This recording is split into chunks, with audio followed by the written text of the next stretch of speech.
تو آپ کو اپڈیٹ دیتے چلیں، شاداب خان کا محمد رضوان کو قومی ٹیم کا نائب کپتان مقرر ہونے پر رد عمل سامنے آ گیا ہے۔ خبر کی تفصیل جاننے سے پہلے آپ سے ریکویسٹ ہے کہ ہمارے چینل کو سبسکرائب کر لیں تاکہ آپ کو آنے والی تمام لیٹسٹ اپڈیٹ سب سے پہلے مل سکیں۔ پاکستان کرکٹ ٹیم کے آل راؤنڈر شاداب خان نے محمد رضوان کو قومی ٹیم کا نائب کپتان مقرر ہونے پر مبارکباد دی ہے۔ شاداب خان نے سماجی رابطے کی ویب سائٹ پر پوسٹ شیئر کرتے ہوئے لکھا ہے کہ مجھے یقین ہے کہ آپ شاہین شاہ افریدی کے بہترین نائب کپتان ہوں گے۔ شاداب خان نے اپنی پوسٹ میں سب کے لیے نیک خواہشات کا اظہار کیا ہے۔ انہوں نے کہا ہے کہ میں تمام مداحوں سے درخواست کرتا ہوں کہ دورہ نیوزی لینڈ میں قومی ٹیم کو سپورٹ کریں۔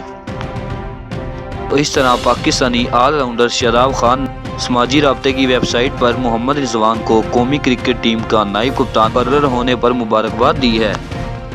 شاداب خان کا کہنا ہے کہ میں تمام مداحوں سے درخواست کرتا ہوں کہ وہ دورہ نیوزی لینڈ میں قومی ٹیم کو سپورٹ کریں۔